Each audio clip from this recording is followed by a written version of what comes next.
There were pirates. And then there was something else. Men who robbed, men who killed, men who burned cities to the ground. And then there was a man who made even pirates feel fear. Not because he was stronger, not because he was smarter, but because he enjoyed it. His name was Francois Lolonai, and if you were Spanish in the 1600s, death would have been mercy. The world that created him. Before you understand the monster, you have to understand the world that built him. The Caribbean in the 1600s wasn't paradise, it wasn't adventure, it was extraction. Spain owned almost everything. Gold, silver, sugar, land, people, entire civilizations were crushed to feed an empire across the ocean. Ships loaded with treasure crossed the sea, like moving vaults, and everyone else, England, France, the Dutch, they watched. Hungry, but Spain didn't share. So instead of asking, they started stealing, not officially, not legally, but effectively. That's how piracy began, not as rebellion, but as business. Not born a monster. Francois Lolonai wasn't born feared. He wasn't a king. He wasn't a warrior. He was nothing. A poor Frenchman. Sent to the Caribbean as an indentured servant. No power, no freedom, no future. Years of forced labor. Beaten, controlled, forgotten. And something inside him started to rot. Because suffering doesn't always break a man. Sometimes it changes him. The moment he stopped being human. At some point, Lolonai escaped. He joined the buccaneers, the outcasts, the unwanted men of the world. At first he was just another pirate, another hungry man chasing gold. But then something happened, something that turned him from a man into a message. He was captured by the Spanish, beaten, humiliated, left for dead among corpses. And in that moment, most men would pray. Most men would beg. Lolonai did something else. He covered himself in blood, lay still among the dead, and waited. Hours passed, then silence, then darkness. And when no one was watching, he stood up, alive, reborn, not as a survivor, but as something far worse. Revenge wasn't enough. He escaped, but he didn't run. He didn't hide. He didn't try to forget. He came back. And this time, he wasn't looking for money. He was looking for something else. Revenge. Not quick revenge, not clean revenge, but the kind that leaves scars on history itself. He began attacking Spanish ships. Small at first, then bigger, then impossible. And every time he won, he didn't just take gold. He sent a message why even pirates feared him. Pirates were already brutal. They killed, they tortured, they burned. But even among them, there were limits, unspoken rules, lines you didn't cross.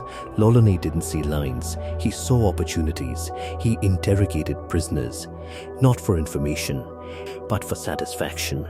When they refused to speak, he didn't threaten them. He proved a point, slowly, painfully, publicly, so others would talk, before he even asked. His name spread across the Caribbean like a disease. Spanish sailors whispered it, governors feared it, and pirates, the same men who robbed and killed for a living, began to avoid him, because there's a difference between violence and cruelty. And Lolonai had crossed it completely. The idea behind the monster. Here's what makes this story dangerous. He wasn't insane. He wasn't out of control. He was intentional. Every act of brutality had a purpose: fear, control, reputation. He understood something most men don't. Fear travels faster than ships. If people fear you enough, you don't need to fight. They surrender. And Lolonai built his entire identity on that idea. End part 1. But even monsters have limits, and the Caribbean was about to push back. Because the same violence that built his legend was also writing his ending, and when it came, it wouldn't be quick, it wouldn't be clean, and it definitely wouldn't be merciful. By now, Francois Lolonai wasn't just a pirate, he was a signal, a warning carried by the wind. whispered in ports, etched into the minds of Spanish sailors. Ships didn't just fear being attacked anymore. They feared being found by him. Because with other pirates, you might lose your gold. With Lolonai, you lost something worse. He understood something brutal, but effective. Pain is temporary, but fear spreads forever. So instead of hiding his cruelty, he displayed it. Survivors weren't accidents, they were messengers. Broken men sent back to tell a story no one wanted to hear, but everyone needed to know. Men started joining him. Not normal pirates, not desperate survivors, but men who were drawn to power, to chaos, to the kind of fear that made entire ships surrender without a fight. Because under Lolonai, you didn't need luck, you had reputation, and reputation was stronger than cannons. His crew grew, his ships multiplied, and with every victory, his methods became darker. Because when violence works, it escalates. There's a moment in every rise when a man stops testing limits and starts breaking them. For Lolonai, that moment came during his interrogations. Spanish prisoners were brought before him, weak, injured, terrified. He asked questions, simple ones. Where is the gold? Where are the ships? Where are the defenses? Sometimes they answered, sometimes they didn't. And when they didn't, he didn't repeat the question. He changed the method. What followed wasn't just violence, it was theater, calculated, intentional, public. Because he wasn't just trying to get answers, he was building a legend. One so terrifying that next time, no one would dare stay silent. And it worked. By the time he set his sights on Maracaibo, he wasn't chasing survival anymore. He was chasing dominance.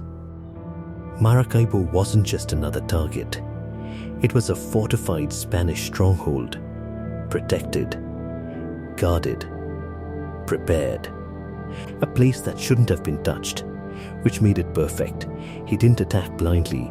He studied it, watched the defenses, understood the patterns, and then he struck.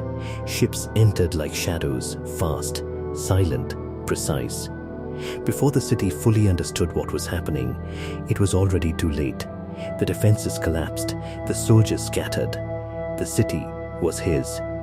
Most pirates would have taken the gold and left. That's what made them pirates. That's what made it business. But Lolonai wasn't there for business anymore. He was there to send a message. The city wasn't just looted, it was broken. Systematically, relentlessly. People were dragged from their homes, interrogated, punished, used as examples. Because in his mind, fear wasn't a side effect of power, it was power. Here's the part most people miss. Men like Lolonai don't think they're evil, they think they're justified. He had suffered, he had been beaten, humiliated, left for dead, and somewhere along the way, he made a decision. The world is cruel, so I will be worse. And once you cross that line, there's no going back. Because every act of violence makes the next one easier. Every scream becomes quieter. Every limit disappears. Until one day, you don't even recognize yourself anymore. Spain tried. Of course they did. Warships, soldiers, fortifications. But they were fighting with rules. And Lolonai wasn't. He didn't follow patterns, didn't respect strategy, didn't care about losses. He attacked where it didn't make sense. He risked what others wouldn't, and that made him unpredictable. And in war, unpredictable is dangerous. So for a time, he became unstoppable. But here's the truth about fear-based power. It works. Until it doesn't. Because the more terror you spread, the more enemies you create. Every city he destroyed, every man he broke, every life he ruined, it all started to build. Slowly, silently, inevitably. And while he believed he was becoming untouchable, something else was happening. The world wasn't getting weaker. It was watching, waiting. Because monsters don't fall the way heroes do. They don't get clean endings. They don't get mercy. And when Lorelei finally lost control, the world didn't just stop him.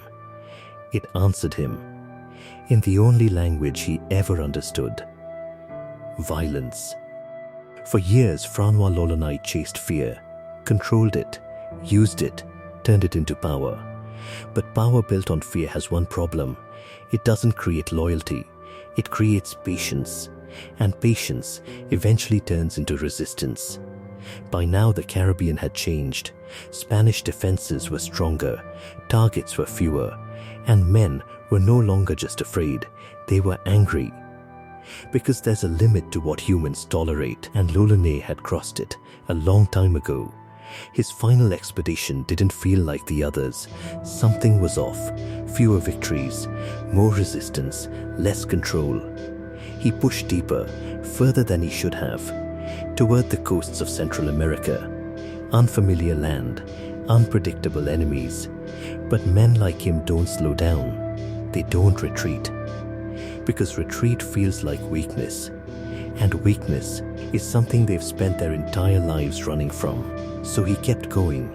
The deeper he went, the more things began to fall apart. Supplies ran low. Men grew restless. Discipline weakened. Because fear can control enemies, but it doesn't hold your own crew together forever. And for the first time in years, Lorelei wasn't in control. He was reacting. Then it happened. Not a battle, not a betrayal. Something simpler, a mistake. His ship was wrecked along the coast, broken, stranded, exposed. The man who once ruled the sea was now trapped on land, and land doesn't fear pirates the way the sea does. His crew scattered.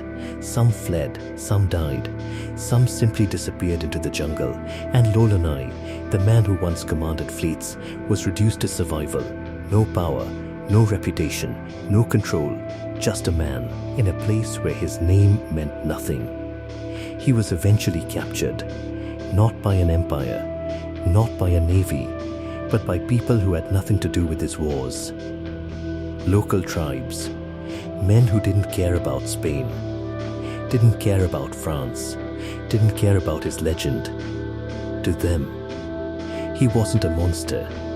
He was just another threat. And threats get removed. There are many versions of what happened next, but they all agree on one thing. His end was not quick. The man who had spent his life inflicting fear finally felt it. The man who showed no mercy found none. The same world he had terrorized answered him back. Not with justice, not with fairness, but with reflection. Because in the end, he didn't escape what he created. He became part of it.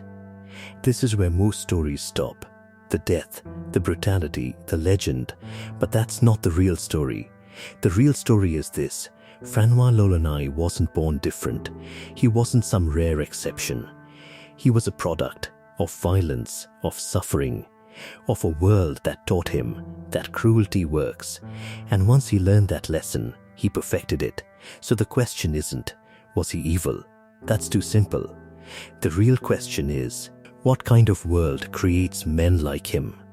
A world where power comes from fear, where survival requires brutality, where mercy looks like weakness. Because in that world, men don't become better, they become worse. We like to think this was history, something distant, something finished, but the truth is, the pattern never disappeared.